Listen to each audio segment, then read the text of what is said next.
You also built an insurance organization that's producing over $450,000 a month in revenue. You guys get paid $450,000 a month in commissions to your agents. I couldn't even get a job at KFC, bro. That's Like, crazy. I couldn't, like, that's how bad, that's, it was rough. A lot of ups and downs, man. Just, waking up some days, like, just not knowing where the hell, what am I gonna do?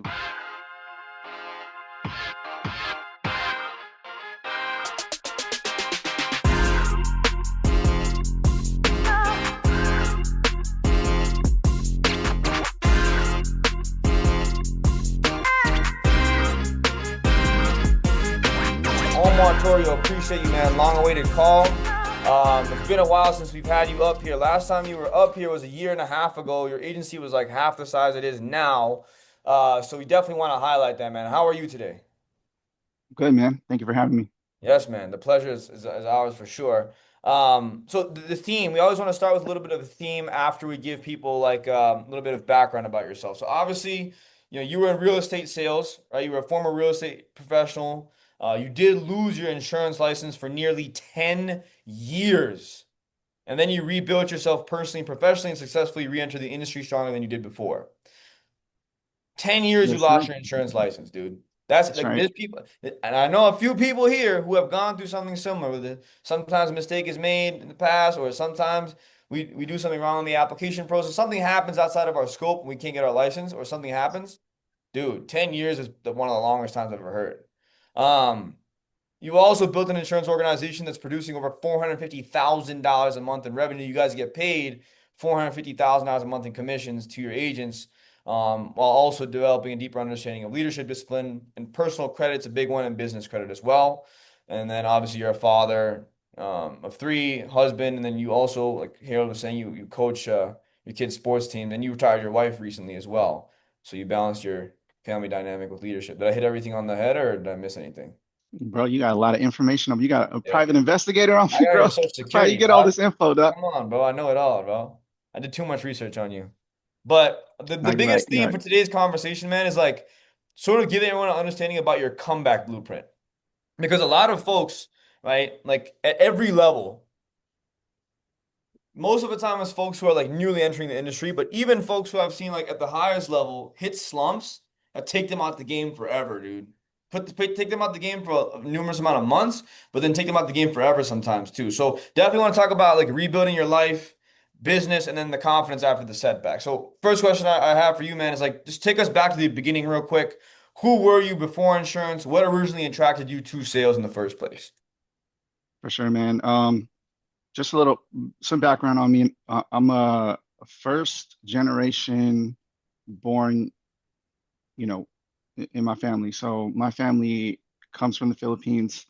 Um, so just growing up in an immigrant household, just seeing my parents work hard and just for every single thing that we had, you know what I mean? We didn't grow up with much, but I never felt like we didn't have anything. Was never feeling like we were lacking anything because the home was always, filled with love. So um, early days is just that, man. Just I just remember, my parents working crazy hours, barely saw my dad because he had to have two jobs.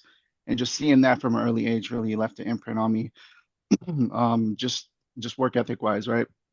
My mom, there was like four of us, and my mom was home, and that was a whole nother job, just I think the mothers who stay home and hold it down, for the family don't get enough praise because that's another tough job, by far. So just seeing that growing up really left an imprint on me, made me who I am. Um, I can remember if I think as far back as I can, I've always been a salesman. Like I just remember trading up, trading down. Like if there was something I wanted, I would find a way to get it. And just those formative years, elementary school, middle school, high school, I was always hustling. I was always doing something, So I didn't really get into real sales until I got to working at a bank. Um, and that's where I got to like take some shine, right? Like most credit cards sold or like, most loans or whatever. And it was something that it just, as soon as I got the taste of what it was like to be on a leaderboard and get recognition for something that I felt, I had to work at it, but it's always kind of been like a natural thing for me. It was very exciting. Um, got into the insurance space 2009, something like that. Harold had HD used to work at the practice company, and I just remember him coming through. At the time I was a teller, and he would come through with like $3,000 checks, $4,000 checks in like a week. And I'm like, man, I know this dude. Like, how, what? I was making like 16, $17 an hour. I'm like, what? So it left a mark, on me. And, some things had happened, going back to relating to like the whole licensing and whatnot. Had nothing to do with insurance, so I want to make that clear. Had nothing to do with me and insurance whatsoever. But I made some mistakes. It is what it is. But anyways, when I was needing a job, I just remembered HD depositing those checks, and I reached out to him. Took me like 3 tries to finally pass my test, but when I finally was able to get my license, I started with the practice company, and yeah, man, again, just tasting the success of what it was like, making a sale and actually going from hourly to getting paid commission was just like mind blown. My mind was blown. Like I remember the first time I made 3,000 in a day. I was like, what? This is legal? Like I got the check. I'm like, this is real. Like this is gonna clear, So yeah, man, that was kind of my intro to life insurance, and yeah, man, hopefully that kind of Yeah, paints the man, you hit picture. it right on the head, man. It's kind of, I also want to touch on this too. Like, where was HD like in terms of where he was at in the business? Like, what was his agency doing at that time? Do you know? Because I'm gonna make a point here. From 2009, man, we were two totally different people, man, than we are today. So 2009, so I was Harold's second agent Oh, really? Okay, okay. So like, ever, you because guys like nobody found else your could pass the spot. test. Yeah, yeah, yeah. At the Um, practice company too, right? So at you're the probably practice like, company. yeah, yeah. So like, oh, that's crazy. That's So crazy. literally, like my wife was the first agent ever that he Wow. had in his hierarchy. So that's kind of funny. But yeah, That's you said what wild, was man. that? So What was the second, impression? so the second, so he's the second hire, so he's probably sub 100K. Now, I always want to sort of make a point of that because like a lot of people are watching right now. You're his second agent, but you've been with him the longest. Your team does the most amount of production out of this organization. So it's kind of like we kind of forget sometimes, especially leaders here. Like your next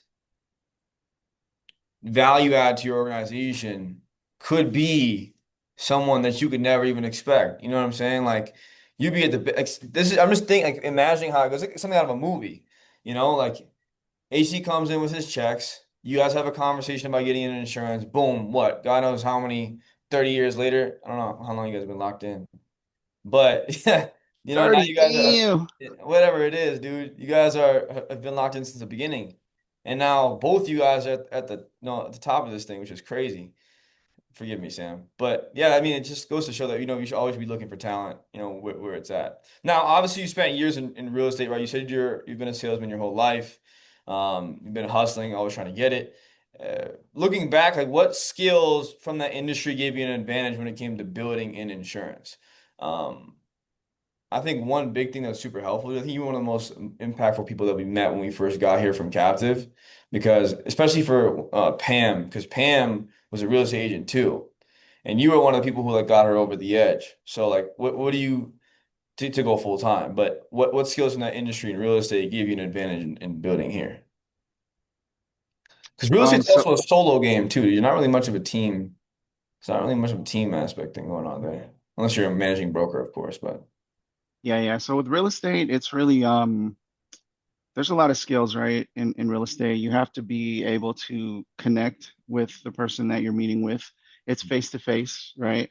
So a lot of things that I took away from real estate was just um being able to really understand and know and learn from my client what they're looking for, right? Because if you don't do a good job in the very beginning of trying to understand the situation, figuring out the pain points, what they really want, it's going to be hard to help them to find that home, right? It could be the difference of touring like 1 or 2 houses or touring 30 houses over a 6 month period. So that's something that I took away. And then just technology, real estate is like far more advanced, I feel like, than where the insurance industry is. And so just a lot of the stuff that I learned there, you know, I I'm slowly starting to see now here in our industry. And yeah, just linking up with Samir, that just fast forwarded that whole process because we were literally in 5 years ago, we were in the Stone Age, Mm-hmm. like straight up, you know. How And when I so? came CRM, like we Mhm. did not have a CRM. Well, at least I didn't have a CRM in 2022 for this industry, right? So our CRM is robust. Like we got automations, we have, and this is before every other agency was even talking about that, you Mhm. know. When I saw what we were able to do with that CRM, where you could just plug it in and we have automations and literally book without calling back then was like mind blowing for me. And it's Mhm. just you literally feed the machine and the machine pumps out appointments and appointments equal sits equals sales, you know? Mhm. So it was like simple math Mhm. at that point. So things like that. You know, Zoom wasn't something that I was on every single day. And just all the other things that we have access to here at this organization, man. So yeah, Fire. real estate was something that I learned a lot about some of the technology that's out there, and seeing it transferred over to here was easy transition for me. So I was kind of already primed and ready for it. What were you guys using and you guys use like prop stream, We mid were using Follow Up Boss, yeah, PropStream. We were using um, High Note was another one for like CMAs. I mean, there's just a lot of different, a lot but of just stuff. like as a real estate agent, you literally have to have like a deck Yeah. of you know what I mean, like of tech apps, everything to make the job easier. Yeah. Yeah. Have to. And we didn't have that as an insurance agent. And literally, I remember, you know, having like a stack of leads dropped on my desk, like, hey, sit here and call, Yeah. you know, 12 hours later, like versus now power dialers, automations, like all kinds of stuff. It's crazy. And the numbers are way more. Like the volume you have to inject to get the kind of output like it's unproportionate to insurance, dude. Like you're going through like in insurance, you probably go with like if you're good at what you do and if we're just considering age leads, 1 out of 100 is ideal. If like 50 of them even pick up, one out of those should be a close, dude. And age leads. Right. But in real And estate, it's like, dude, you got like 1,000, 12 to 5,000 people. You'd be lucky if you can even get an appointment, bro. Like that's not a joke. But right. regardless, though, I don't want to get too, on that point. I want to talk about more so like the actual adversity you face because I know there's a lot of people who have kind of like, you know, been through this. I know I have too. I'm not gonna even sit here and act like I'm not. More so on the contracting side, but even licensing side too. But you've lost your license and you were away from the industry for nearly 10 years. And that again, like I said earlier, it could have ended like your career, and typically it ends a lot of people's careers, like mentally for sure. What was the hardest part about that season for you, like personally? the hardest part for me was I felt like when I got into insurance, I found something that was going to take me to the places I wanted to go to in my life, right? Like I was able to make uncapped money. I was able to, you know, do something on a day to day that I felt good about. It's a noble profession. Like even if I hard close somebody, if they passed away the next day, their family's getting paid, you know? So ultimately, that getting taken away from me, which at the time I had some motion back then. I think I might have had like a team of 10 or something like that. And I was starting to get the taste of fruit, right? But then Huh. when it was taken away from me, man, it was a hard thing for me, dude. I was like in my early 20s, thought I had life figured out. You know, I'm like super pumped at the top of my, you know, feeling like I'm at the top. And then when they take that away, it's like, well, you know, that's life's way of just kind of Humbling. Yeah, humbling you. And I didn't know it at the time, man, but I think it was the best thing that could have ever happened to me. no doubt. Um, That's beautiful. Okay, okay. Keep you know going what I on. mean? Like, so that that happening, you know, I couldn't even get a job at KFC, bro. Like, I couldn't like that's how bad that's you know, it was rough. A lot of ups and downs, man. Just you know, waking up some days like just not knowing where the hell what am I gonna do? Right? How am I gonna get out of this? Um, but in the wilderness is where I learned a lot about myself. I learned about resilience. I learned how to find the good in the situation, you know. Um, I was able to look at other things too, like other types of you know, endeavors. I think it helped me to become a better entrepreneur because I started studying other things like what could I do if I can't get a regular job, you know? Um, and just being patient and resilient, I think is the biggest thing that came out of it. I did all kinds of odd stuff to pay the bills. You know, I had to do what I had to do. I didn't have kids at the time. Um, and yeah, it was just a scary time, man. You know, I fought to get my license back. It took me 3 tries for them to finally give it back to me, and I got it in 2020, but I was already in real estate. So I was Mhm. like, all right, I just kind of put it on the back burner. Mhm. But yeah, man, that was one of the scariest things, you know, just finding my path, having that stripped away from me, having to do other things because, you know, I just felt like they wouldn't give it back to me. And then finally, when I got it back, it's like I know firsthand what it's like to to to see some success in this business and see the opportunity that it could provide for me, my family, and you know, being able to help other families and having that stripped away from me and being able to get it back, I'm like, yo, this is I'm never losing this again. I understand this opportunity. I understand like what is possible in this industry. And yeah, every single day, man, I'm blessed that I got it back and you know, just keep applying pressure, man. No doubt, man. No doubt. It's such a powerful thing because of the fact that, dude, I think people forget how valuable that little piece of paper is, man. That piece of paper is the money printer. That is the tried and true. That is everything. Without that, we are nothing. Like, what are we doing? And it's crazy to think because like 10 years, dude, 10 years. Like I couldn't even imagine. Like we have people who come in our organization sometimes and like maybe get punched in the face a little bit for like the first few months, maybe even like a year, and then have a hard time showing up or like start slowing down, pick up other things. Do 10 years of knowing, and the fact is that you taste the fruit already, right? That's the hard. That Honestly, was that's the probably what hardest kept you part. motivated though. No, that probably kept you motivated though. You're like, okay, I know this is real. I just gotta figure out a way to get back into this. Right. No, I never stopped fighting. Like even though they didn't give it back to me, you know, after year one, two, three, four, five, six, like I was trying. Um, at some point I was like, I really just studied like why they weren't giving it back to me. And they were saying their biggest thing was I wasn't rehabbed enough. But I'm like, all right, that, you know, let me work on that. So I found out more insights about myself. You know, not gonna lie, I saw a therapist about it, try to figure it out, and just to show them like, look, I am a different man. Like I learned my lesson. Give me another chance, right? Um, and yeah, just in that I learned a lot about myself, man. I was able to sort of make the adjustments that I needed to make in order for them to finally see like, okay, let's give this guy another shot, right? They actually Oh, gave me my real estate license that's fine. Oh yeah, that one's took a little first, more background. and then I used that to go and get my insurance license. I'm like, That's look, fine. they'll give me a real estate license. Like, what's up? Let me get this. That's Let me fine. get this back. I wasn't even sure if I was going to come back to this industry, honestly, because I'm like, look, I already got some traction in real estate. Let me just press on this. But everything changed, man, after 2020 with this opportunity. Once it went virtual and it was presented to me, and I'm like, look, I know what it takes to sell houses. You can make a lot of money, you can make really good money, but there's going to be a trade-off. You Mm. may not be home on the weekends. You may be like on call, having to leave your house to show some, having to leave your current situation where whatever it is that you're doing to go show a house because offers are due tomorrow. Like there's, yeah, it's a trade-off. But once this opportunity was presented to me, man, it just made too much sense for my Yeah, lifestyle and what I wanted. that's fire, man. I think a lot of people are going to be asking what exactly transpired. Never, don't tell though. Don't tell them. Hey, we don't know what happened. It doesn't even matter. But you Make want some mistakes. we need Make to get some your attorney mistakes. on this call. Regardless, though, you built an organization that's producing over 450,000 a month after all these trials and tribulations, right? So operationally, what do you think separates sustainable agencies from organizations that grow fast and collapse? Because you've been doing this for a minute too. So obviously, there's got to be you have some sort of philosophy. There's got to be some sort of.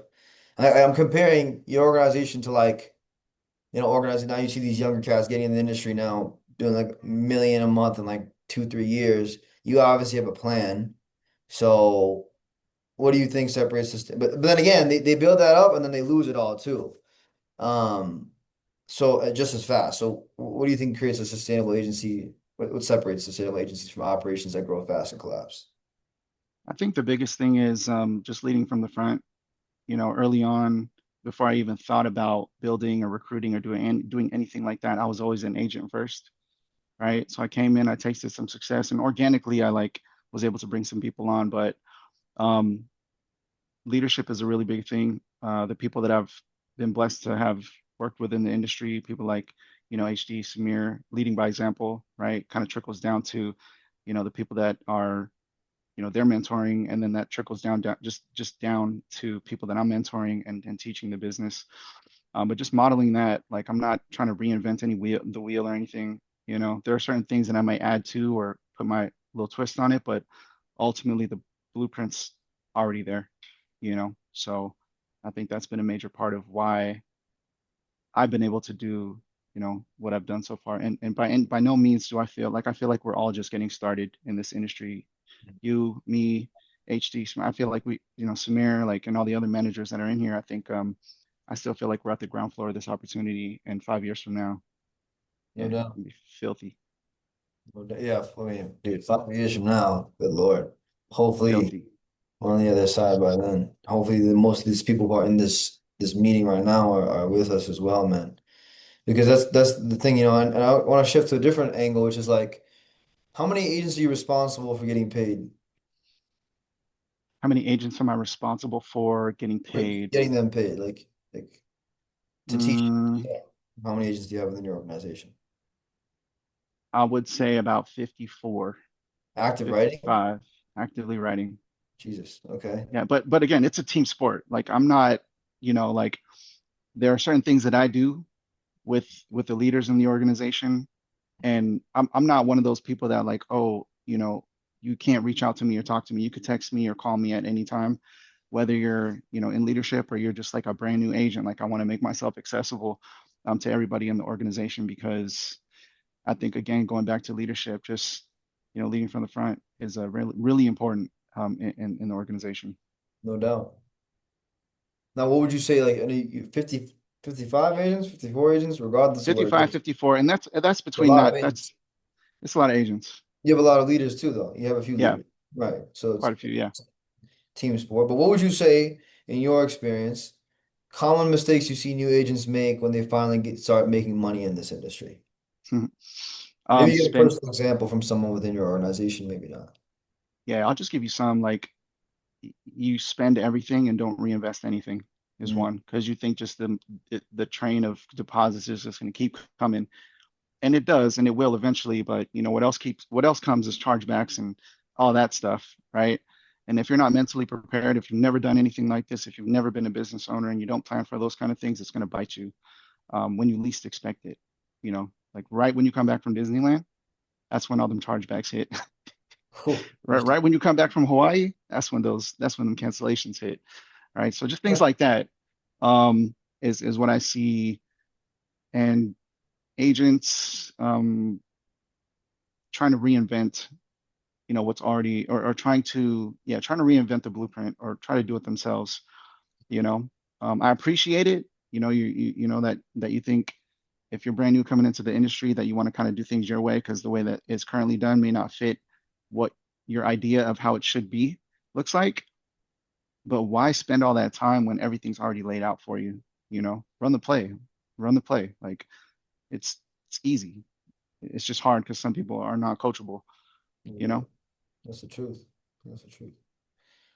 Okay, so what I'm hearing you saying is that obviously people coming in trying to reinvent and then being irresponsible with their finances. And you are what we like to call someone who's a financial aficionado. You're not a financial advisor, but you're a financial aficionado. So I want to shift it to a different angle, which is something you've helped out quite a few people with.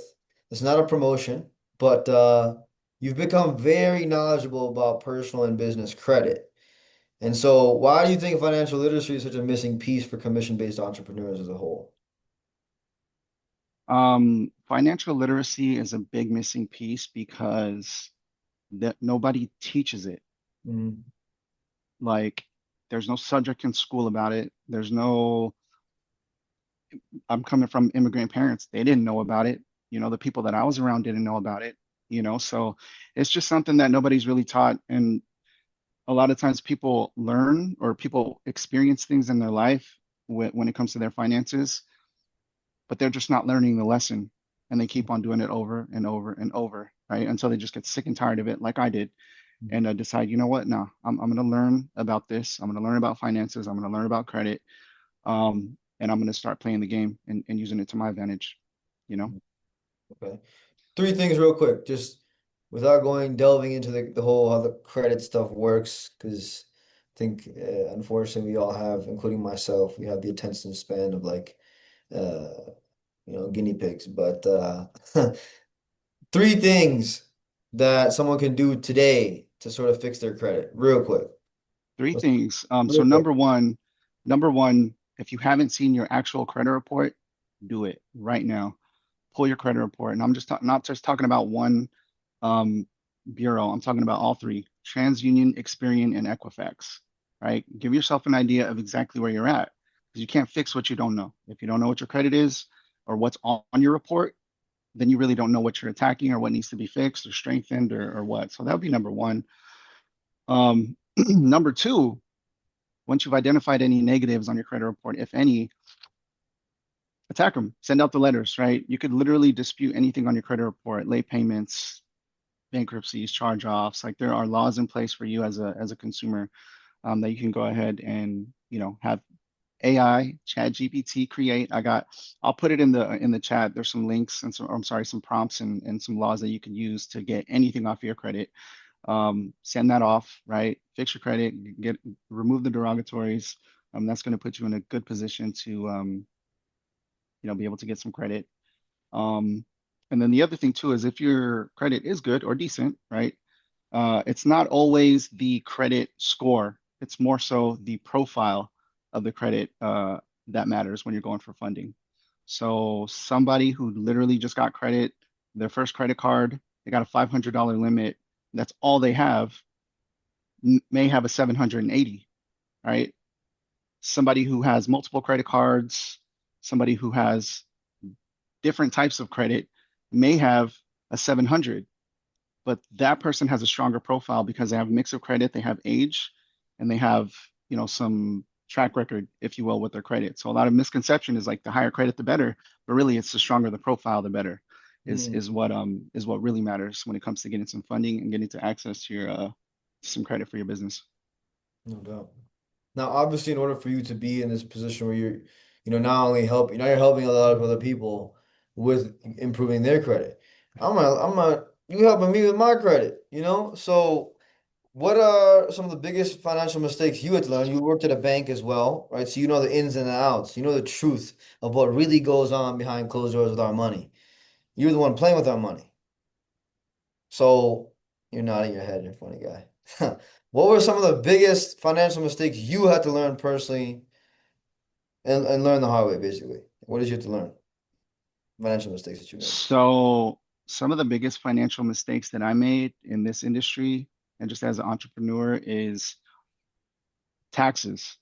Hmm. Taxes. A lot of these people they flex, oh, I bought this, I got that, but their taxes aren't right. Like, they don't have any money to pay Uncle Sam. Eventually it's going to bite you, right? And this is like firsthand. I've been audited. Okay? You don't want to deal with that. Like you don't want to deal with Uncle Sam, I promise you, because they will look through every single thing ever, right? So out the gate, keep your books clean. Separate your personal from your business. Put money aside when you get it, right? Because you get paid everything, but it's not all yours, okay? 10 to 20 to whatever. It's some of that is Uncle Sam's, okay? So put some of that money away so you don't run into a situation like that. Especially if you plan on doing this as a career and you plan on doing this long term. Um, Literally put some money aside, talk to a CPA. This isn't financial advice, guys. I'm just, answering your question, but get serious about your taxes, you know, pay quarterly if you can.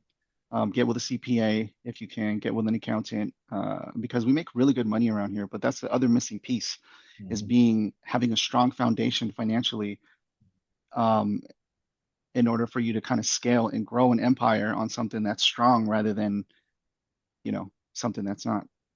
Quick question. At what point how much money were you making before you got audited? Before I got audited, Yeah.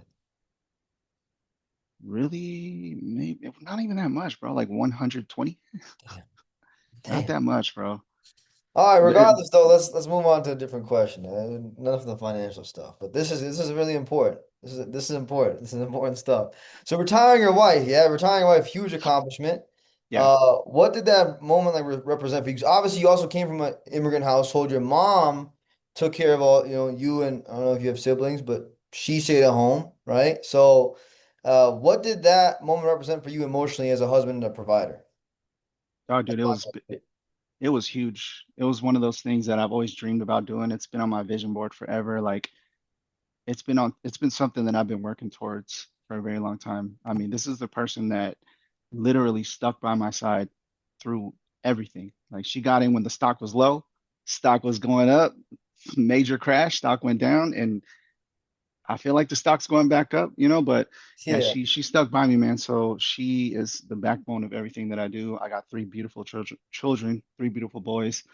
And it's big, man. It was really a milestone achievement for us, right? It's not like I didn't retire, like we retired, we retired her because I wouldn't be able to do the things that I was able to do if she didn't have my back through all that crazy stuff. But it was huge, man. I still pinch myself like she's out there right now with the kids. We don't have a babysitter here, right? She's out there with the kids. I have one in homeschool. I got a 2-year-old. My other son is, out at school. So it's just a wonderful thing, man. that's a real flex, man. The mothers don't get enough recognition, man. Even the Nah, mothers who are doing it by themselves too, man, never get enough recognition. Right? They got to play all the roles, man. The mother, the father, the producer, they got to do it all, I feel right? like it's harder. Yeah, way harder, It's dude. harder than what we have, in my opinion. But Wait, you wait, know, hold on. Wait, what do you mean? What's harder? What's harder? You uh, talking about doing it by yourself, or you talking about being? no, no, I feel like it's harder what she has to do out there than what I have to do in here. Like you know what I mean? In a sense. I ain't gonna lie, dude. We go to war every single day, dog. I don't know. That's a conversation for a different day. It's definitely tough though. It's definitely tough. Not easy. Definitely tough. Especially as the kids get older too. I'm speaking like I'm a dad, dude. I haven't got Have kids. you ever watched Yeah, Three Kids, yeah. bro? I Let got me ask you. 22 of them. I got 22 active Nah, kids. nah, nah.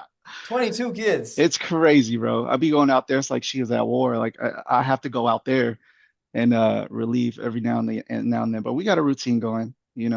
It's good, man. The kids are happy. She's happy. I'm happy. And it just makes me want to work way like 10 times harder. To provide a kind of life that I've always talked about having. You know. That's beautiful though, man. That's a real like testament to one's success, man. Being able to officially be able to retire a wife like that. Mm, now, what kind of habits, routines, or boundaries have helped you stay consistent both in home and in the business? Because that's the craziest thing. Like one of the most inspiring things that first found out about you, man, is the fact that you were able, without like, buttering you up too much, you are producing it. You were writing like 40K. Your team was also writing. And you're also coaching your kids' sports teams, dude, and putting out fires. Like, uh, how are you? Like, what's the habit, routine, boundaries that have helped you stay consistent both at home and in the business? Um, Living and dying by my calendar, right? If it's not on my calendar, it doesn't exist, right? I'm not letting random things pop up. I have my non-negotiables. Like every Sunday, the kids and all that stuff blocked out all my non-negotiables, right? This is where I'm at. This is where I have to be. From there, I just kind of plan around that. Um, because for me, it is family first, like straight up, you know. And so those are my non-negotiables. Those are the things I set the boundaries. Like I plan for the things that I want to do, right? If it's whether it be like a date night or if I want to take my kid, like whatever, right? So outside of that, when it's business time, it's business time. Like it's business hours. So I'm not sitting in front of my computer not knowing what to do. There's a game plan for every single day. So there are things that have to get done every single day, and they may not always get done, but the intention is there and um the focus is there on what I need to accomplish that day in order for me to feel like it's a successful day. I make myself accessible. I like to if I'm in a position to respond. So here's the thing: somebody texts me and it's not something that I feel like I need to respond to, and in that moment, I won't. Right? If it's something about money, if it's something about the business, if it's something that needs to be handled immediately, I'm on it immediately. Right? So yeah, just setting boundaries. you know, my calendar, I live and die by the calendar. If you're not on it, like, sorry, you know, we could schedule a time or whatever, but just having those kind of boundaries, I think is very important. And just working, just literally working. Like I know right now we track KPIs and you know how many calls you make. I'm like, just work. Like honestly, I didn't track one KPI until I started working here, Mm, but I know that I was working because my numbers were showing. You know mm, what I mean? So I'm kind of old school though with it. no doubt. Now, kind of wrapping it up here, for someone listening right now that feels like financially behind, emotionally burned out, discouraged from like setbacks, what practical advice would you give them to start rebuilding momentum? How did you do it? You just have to have faith and you have to believe that all those the dreams, the visions, everything that you feel and you can kind of see for your future are like real things. Like we all have certain things that we aspire to get.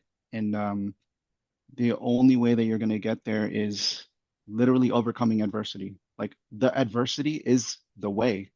Like the thing in front of you that you need to step on to is what's going to get you over to that next level, right? Whatever that is for you. Um, you literally have to attack it like it's the enemy because it is, you know? And fear and all that stuff, it's not, it's a real thing, but if Yeah. you just choose faith over fear and you know take that step even when you don't want to take that step and keep on taking those steps until you get closer to whatever your goal is or whatever it is that you know aspire to have or be in this life. I think just don't stop, don't Mm, stop, don't stop, don't feel sorry for yourself. Right, just keep on work, keep on pushing, keep on pushing. fire. Now, we always conclude with, last guest asks a question, next get you ask the question for the next guest. Last guest asked a pretty unique question. I don't, even I'm having a hard time understanding it, but they asked the question, is it really a risk if you're leaving behind a life you didn't want in the first place? That's the question. Say that again. Is it really a risk? It's more so a statement than a question, so I probably should have paid attention to that. But is it really a risk if you're leaving behind a life you did not want in the first place? Would you consider that to be a risk? Is it really a risk if you're leaving behind a life you didn't want in the first place? It's really a risk. I would say no, right? Because if you didn't want that life, like I think it'd be risky to not, you know, go after the life that you currently have, right? No doubt. No doubt. I feel like I What question you want to ask the next leader to challenge them to the deepest level? 500, half a million or one day with Samir and Harold. That's the ultimate buttering. Jesus. Hail and Half Samir a million. swimming Okay, in. here. Half a million or a day with Sean Mike. Okay. Yeah. So screw Hail How and about that? Samir. So screw Hail and Samir, right? Yeah. That's like that Jay-Z. Would you take half a million or a dinner with Jay-Z? Half a Yeah, million, please. for sure. All right, that's a good question, actually. I like that one. All Now, right, but guys, we're Sean, gonna open up for questions. Omar, dude, I appreciate you so much for joining us this morning, man. Again, long awaited call.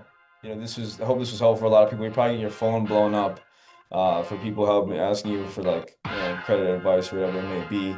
I know I did too. So appreciate you for everything, man.